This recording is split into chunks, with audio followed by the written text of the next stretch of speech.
Before COVID and before it closed for construction, the Air Force Academy Chapel was the most visited man-made attraction in Colorado. Tonight, it is still off limits to guests, but KRDO News Channel 13 was allowed inside the perimeter for an exclusive look at the latest noticeable milestone in this 5-year project.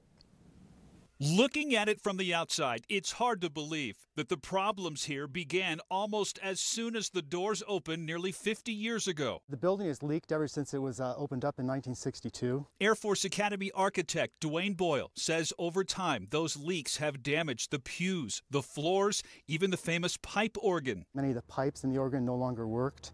In fact, both the Protestant organ and the Catholic organ are actually now in Atlanta for refurbishment. So in late 2019, after years of patching and Band-Aids, a long overdue renovation began. The architectural marvel will eventually be stripped down to the original steel frame, then rebuilt exactly like it was before. But even with the pews and other sacred artifacts removed on all floors, how do you go from this to this without doing even more damage?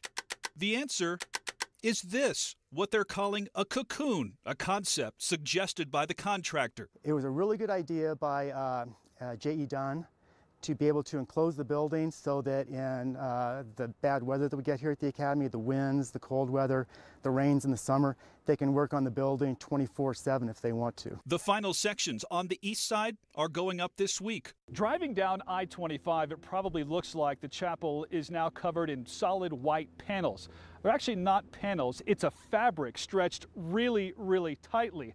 But we're not talking about white bed sheets here. This material has been tested in winds up to 135 miles per hour. They've already had winds greater than 90 here, and they're all still here. And once all sides are filled in, the disassembly can finally get going. It's a little different in here. Inside the chapel is a massive arrangement of scaffolding that allows workers and us access all the way to the apex. That's where we are. Look, this is where it actually comes together. I can literally touch the top. Crews have carefully cataloged more than 20,000 pieces of stained glass, which will be refurbished by the same California company that created them, then put back in precisely the same spot as before. The scheme is very intentional, so if you look one side to the other, it's essentially a mirror. The 17 spires and aluminum skin will be replaced entirely while maintaining the exact same style and slightly bronze color. It's going to be that same spectacular piece of architecture. It's going to be a little bit shinier, and that's the only difference. But this time with far better protection, so that the chapel can serve its cadets and congregations